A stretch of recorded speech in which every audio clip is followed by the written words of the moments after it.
Did you know that a version of the Goku Black arc that features Goten Black as the main antagonist actually exists online? This version of the story even features an alternate version of future Trunks, whom is in fact the future version of the Kid Trunks from the Dragon Ball Super timeline. Was that confusing to hear?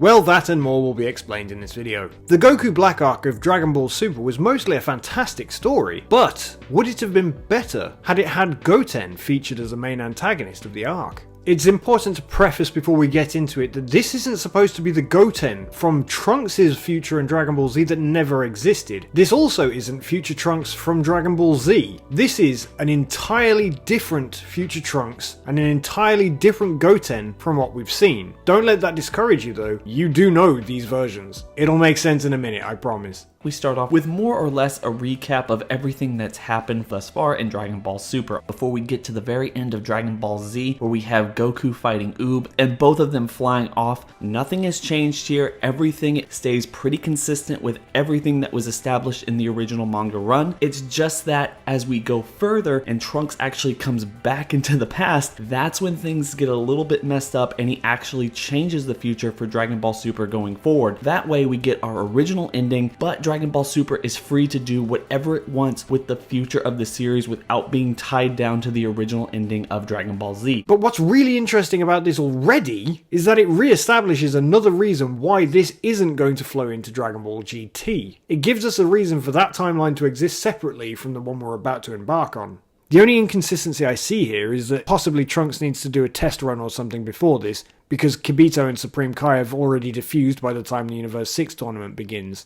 Which in itself, of course, already contradicts GT's existence. So with that being said, I think it's important to get down to the nitty-gritty of what actually drives this story, drives Zamasu, drives the introduction of Goten Black, and why Trunks actually goes into the past to begin with. And there's actually no better reason for that than setting up the Tournament of Power, at least in this timeline. You see, because it's a little different this time around and there's not two Zenos, Zeno actually forgets about the tournament until several years in the future. But I guess because the little Zeno didn't have his double, he didn't have anybody to bounce his thoughts off of, and so basically he just forgot to do the tournament for a long time. I'm sure time is a bit of an abstract concept to him, especially if he's omnipotent. But at this time, Goku's been training Oob, he's been training Goten and Pan and Brawl and Trunks and everyone to make a certain team. He's been anticipating this because it was the last major promise that was made before we actually got into this arc. But the main prize this time around is actually just the Dragon Balls, and they're not erasing any universes. And because Goku's been training this whole time with a lot of really qualified people, Universe 7 really easily wins. I would still like to know what they wished for, but I suppose it's inconsequential to the rest of the story. Maybe Bulma got some cosmetics done.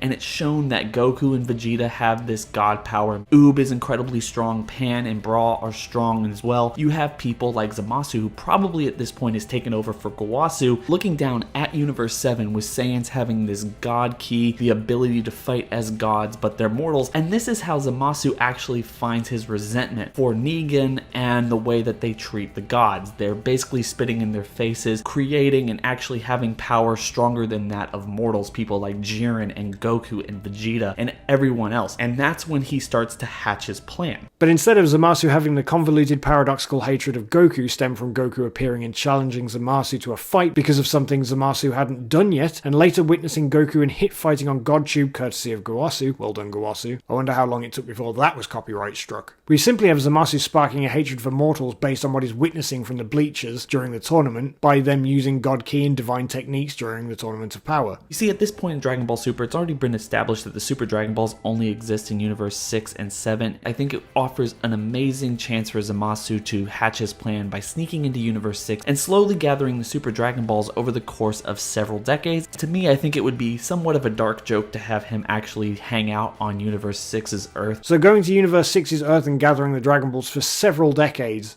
that's probably because he was on Earth. I think the implication is that basically he's turned Earth into his base due to the fact that the wish with the Dragon Balls that Beerus made brought the Earth back itself for Universe 6 but didn't bring back its population. So Zamasu's basically using it as a base. In the meantime, you actually have Goku and Vegeta aging out. That's why they were talking about their prime being in their 80s in the last arc, because we're going to actually get to a point where even though it might have been Zamasu's plan to wish himself into Goku or Vegeta's body, he can't actually do that by the time he finds the Super Dragon Balls, so he has to do with what he can and take someone like Goten. So ultimately, Zamasu does get his wish and wishes himself into Goten's body, blows up the Super Dragon Balls, and heads to Universe 7, where he quickly takes out the Supreme Kai in order to kill Beerus and nerf Whis, so they can't stop him in his future plans, where he easily takes out not only his original body with Goten in it, but also Goku and Vegeta, because at this point they're past their prime and they're very easy targets. Poor Goten, man. Really caught up just randomly in the middle of all this. The sins of the father become the sins of the son, I suppose. From there, he starts targeting the population of Earth. Now that he's in the body of a Saiyan with a god's soul, he declares the Zero Mortal Plan. But he understands that this plan can't be accomplished easily, because Zamasu saw the Tournament of Power and all the powerful beings across every universe. He knows that he's going to need a ton of power in order to compete with those people and take them all down. What he decides to do then is actually take advantage of the Saiyan Zenkai boost by slowly and methodically taking down everyone on Earth that stands a chance against him, and even keeping some of them alive so he could feed off of future fights with them in order to actually keep progressing in Goten's body and get stronger and stronger for future fights to come. This starts a year-long fight between Earth's mightiest warriors and Goten Black. So Goten Black, understanding the Zenkai boost feature of a Saiyan's body, exploits it by fighting everybody for a very long time, and using their affection for him as a reason for not killing him, and exploiting that as well. Fundamentally, it's a pretty solid plan. Here we see him take out Krillin, Tenshinhan, Master Roshi, 18, 17, Boo, Piccolo, and almost anyone else you can think of. In the end, all we have is a small group of warriors and scientists all working on a way to save their home and their world from the never-ending onslaught of Goten Black. To me, the only people who are left are Bra, Bulma, Gohan, Pan, Oob, Trunks, and Mai. And even though Trunks, Oob, Pan, and Mai are the only ones actually fighting and trying to stop Goten Black, you have Gohan, Bulma, and Bra all working on the Cell time machine that they got in Dragon Ball Z. So Gohan, Buller, and Bulma are now attempting to repair the time machine that Cell had used to travel back to the present during Dragon Ball Z. You know, the one that had all the moss on it and looked super tasty. And the pivotal thing here, I think, is that Bulma and Gohan both do not tell anyone exactly what the time machine will do, be it make a new timeline and actually save another timeline versus saving their timeline. They make everyone think that they're going to be saving their timeline in order to keep morale up, in order to give people a reason to keep fighting. So even if they can't take out Goten Black, they're always going to be able to go back in time and have a chance to do it that way. It's not the prettiest of options, because the person who is forced to go do that, their job is to actually kill Goten. Because at this point, I don't think Zamasu is making his identity known. He knows that the emotional connection these people feel for Goten is holding them back in every single fight and giving him a way to Zenkai without actually causing him as much physical damage if they didn't care about him at all. So he's keeping that knowledge a little bit secret from everyone. So he's trying to foster as much damage as he can while relatively remaining pretty safe. So Gohan and Bulma will be repairing the old time machine, telling everybody it will fix their time in order to keep the morale strong, but they're the ones who have the true understanding of what time travel does in Dragon Ball. So plan A is kill Goten Black, and plan B is go back into the past and kill Kid Goten. I mean, generally, this is already hard to do because the people that have been fighting him in the future don't want to kill him, and that's adult Goten. That's the Goten that's been killing everybody. So how hard is it to go back in time and kill the kid before he's done anything wrong? Morally, it's a minefield. Anyway, let's hope it doesn't come to plan B for little Goten. So after all the fighting and desperation, they realize the only way to approach the situation is to fix the time machine and go back and take care of Goten. Oopsie poopsie. This is heavy on everyone, but they decide it's the best way to go forward. And eventually they do figure out everything that they need to do and are willing to go back in time. Because their moments in friendship together, Trunks declares that he's the one who should go back and do the deed, and everyone just kind of slowly agrees to it, even Gohan. Gohan's like, yeah, I'm not explaining this to Mom. But just before they're able to make the jump, we see Goten Black show up and cause complete destruction. You have Goten Black kill off Gohan, brother killing brother. Very emotional scene, harming Bulma and Bra, injuring Mai, and Trunks just barely makes it back. Gohan is dead. Trunks is emotionally devastated after everything he just saw. His sister and mother, Mai, are all down, and he's the last hope for his future when he thinks that he could actually change it. I don't want to say it's similar to what happened, but it is effectively similar to what happened. Future Bulma and Mai got taken out of action, and Trunks had to leg it back into the past. But what's interesting about this is it actually mirrors Z's Future Trunks events as well, and the fact that he lost Future Gohan as well. It already seems as though it's setting things up as to say that they're inevitable and these things must happen in some way, shape or form. It can be delayed, but it's almost suggestive that these events are fixed and Trunks must time travel at some point and Goku and Gohan must die. Also with this version, no time rings. I don't want to actually think or mention the time rings. That's not going to play a huge part in this. I guess Goten Black won't be following Trunks into the past then. Trunks, just stay there, dude. Just stay there. Our future Trunks wakes up with everyone around him. They think it's the future Trunks from the past. Of course, why wouldn't they? That's pretty cool in itself. I quite like the fact that it is mentioning future Trunks of Dragon Ball Z at the same time. They don't understand exactly what's going on until our future Trunks wakes up and sees Goten along with his younger self and tries to attack him. No moral battle with the fact that Goten is just a kid and hasn't done anything wrong yet. I suppose Goten was quite annoying at times in some of those earlier arcs, but dude, it's a bit extreme. This causes Goku to step in and stop Trunks from taking a swing at Goten, and then obviously Trunks calms down because he was kind of in the moment at that point and he knew exactly what he needed to do without actually thinking about it. From here, Trunks calms down and he basically tells everyone what's going on. While this is happening, it does remind Goku of Zeno's promise of a multi-universal tournament. My only real issue with the story at this particular point is unless I've missed something, I'm not exactly sure why Trunks has appeared this far back in the past. Like, why this time period exactly?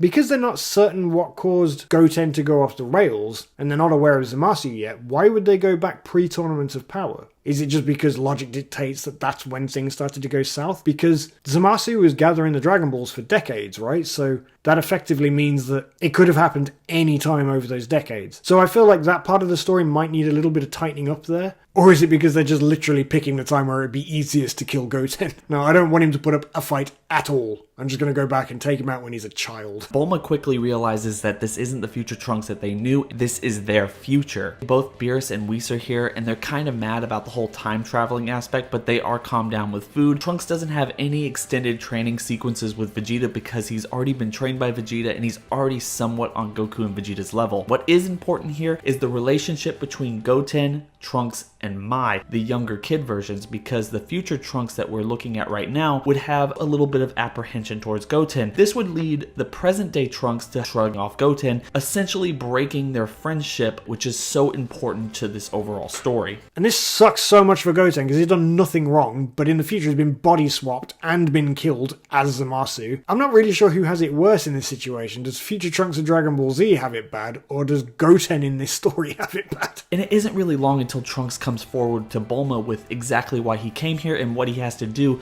despite his shame in order to save their future. It's here where Bulma, knowing herself and knowing the way that she would react, is forced to tell Trunks that that's not really the reason she sent him back, and it was really to right the wrongs despite not being able to save his future. Of course, this emotionally breaks Trunks, as he's instantly remorseful for not only what he tried to do to Goten, but the mere fact that he cannot save his own timeline. It was just a ploy to get him to go into the past like in the original Dragon Ball Z days. So it was all a ruse? Who knew time travel stuff was this traumatic? From there, they start discussing exactly what they can do to not only save Trunks' timeline, but maybe stop Goten from becoming what he actually becomes. And Bulma suggests using the Super Dragon Balls, to which Whis says that they need a year for the Super Dragon Balls to actually be active again. And obviously that takes them off the table for now. So they think about making a wish on the Super Dragon Balls, but oopsie poopsie, they need another year to start working again once they've been used.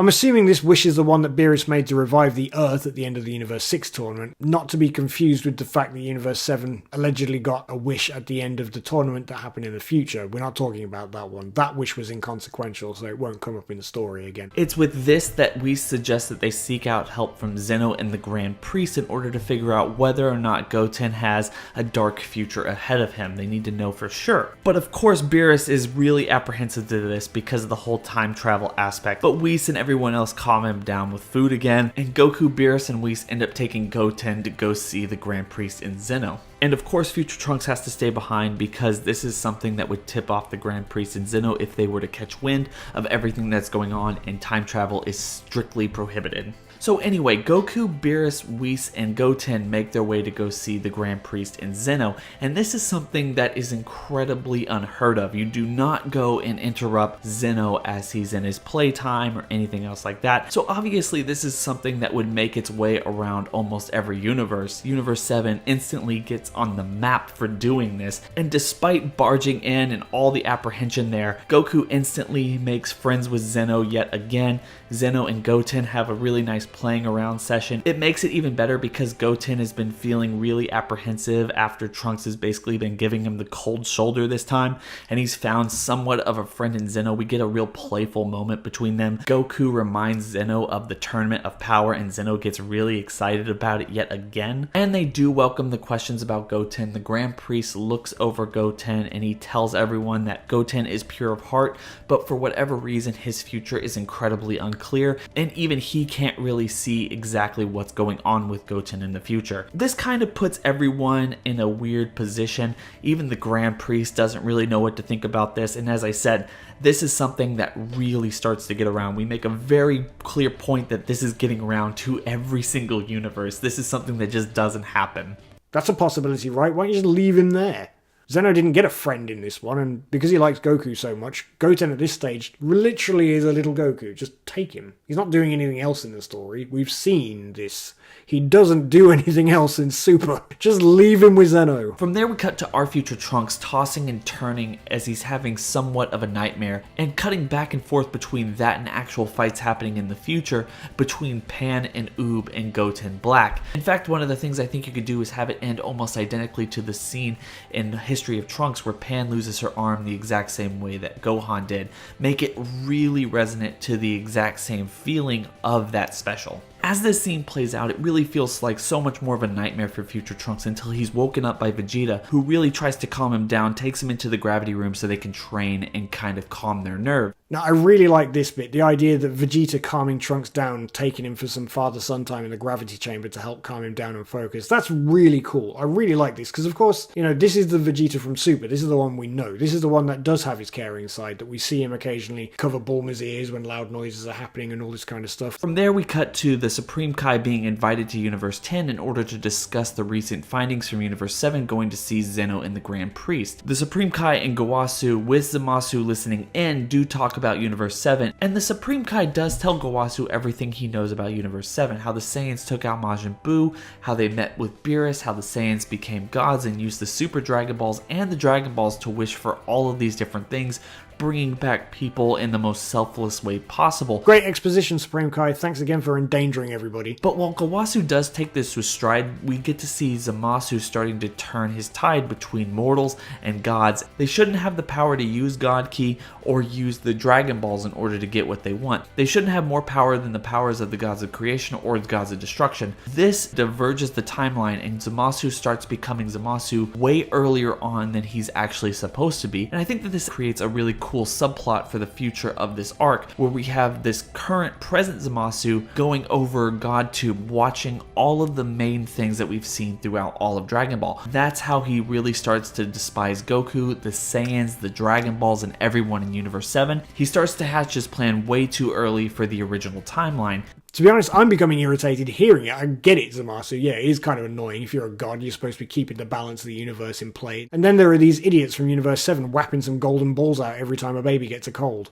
What we're going to be seeing is Goku, Vegeta, and future Trunks realizing that they can't find answers in the present. Trunks realizes that Mai is alive and well. They realize that Pan is maimed with no arm. Yay! Obviously, this angers Goku, and even Vegeta realizes that Goten Black actually killed his soon-to-be daughter. This is where he realizes that he has a second kid, and we get a really emotional moment from Vegeta where he really lashes out at Goten Black for the death of his future daughter. So it just really breaks down with Vegeta just wailing on Goten Black, Super Saiyan Blue going all out, and this is where Goten Black finally bursts out Super Saiyan Rose. Everyone is in shock. This is something no one has ever seen before, and he instantly takes out Vegeta. Vegeta is completely crippled at this point. Goku, with his anger, still goes after Goten Black, and they have an incredible fight amongst themselves, but Goten Black definitely does figure out a way to beat Goku Goku. Almost everything seems lost at this point. We're not going back and forth here. This is one fight to end them all. Everyone gets a complete shot at Goten Black, and it's really up in the air about who's going to end up being the victor. Which is cool, but I suppose it does make the arc a little bit shorter, so you can understand why they padded it out in the series a little bit. This is where Trunks steps in after Goten Black is able to take out Goku and Vegeta. Trunks tells Goku to take Vegeta and retreat back because ultimately this is his fight. Goku doesn't really argue with this as he takes Vegeta and retreats back to Mai and Pan and Oob. This is a really nice moment where Goku gets to see, talk, and identify with Oob, maybe giving him some kind of motivation to train him in the future. That to me would be really awesome. Which is cool in its own right, because it's basically foreshadowing itself. And this contributes to the fact that it's a time travel story because you know something that happened all those years ago in Z being talked about as something that's going to happen in the future. However, we've seen the future of that future and now we're back in the past. Wibbly wobbly. Trunks and Goten Black have a brief fighting scene that's mirrored almost shot for shot as Zamasu watches Goten and Trunks fight at the first kid martial arts tournament. I love that. I think it's really cool. I think that's the right kind of nostalgia, splicing it in between everything. It's really good. As their fight reaches a breaking point, Goten, being Zamasu, would explain to Trunks, finally outing himself as Zamasu, telling him about his future self, something that every single person in his family has kept from him his entire life, that he actually came back in the past before, changed everything, and was the catalyst of everything and all of his pain and sorrow. If he hadn't have done it before, if it wasn't this complete and utter cycle, he wouldn't have caused the birth of Goten, and he wouldn't lead to him and his entire family being decimated. Trunks is the catalyst of his own downfall every single time, and he is destined to keep repeating it no matter what. Gonna need one hell of a therapist after that. It's in this moment that future Trunks falls to his knees, tears in his eyes that his pupils disappear into a thick white. His hair stands up and a godly aura surrounds his body as the earth crumbles before him. Slowly he stands up as his aura grows around him, almost encompassing the area between him and Goten. He walks calmly towards his foe as Goten Black is completely off guard with everything going on around. At this point, it is clear that Trunks has found a completely new level of Super Saiyan beyond that of Super Saiyan, even Super Saiyan God. Super Saiyan Rose cannot stand up to it, and he quickly overpowers Goten Black, killing him on the spot because it's no longer Goten that Trunks is fighting. It's a hostile foe, and he's able to actually destroy him without any remorse whatsoever. That's cool. I kind of wish that there was a little bit more explanation to where this form comes from, but then again, in Dragon Ball fashion, they tend to not care. I mean, Beast Gohan, for example. He got angry. He got Beast. And once again, Trunks saves his own future. It's not the future that we were introduced to in Dragon Ball Z, but the one we were introduced to in Dragon Ball Super. Goku and Vegeta go back into their main timeline and inform Beerus and Whis about Zamasu and his interaction with GodTube and how he plans to use the Super Dragon Balls. Beerus and Whis end up keeping a very close eye on Zamasu until he tries to kill Gowasu. I don't quite understand why he wants to kill Gowasu in this, because if there's no time rings, then there's no reason to kill him to try and become a Supreme Kai. Maybe it's to gain ownership of the GodTube account. Maybe Gowasu's noticed his search history and it says how to get rid of all mortals. And now Zamasu can only use GodTube Kids.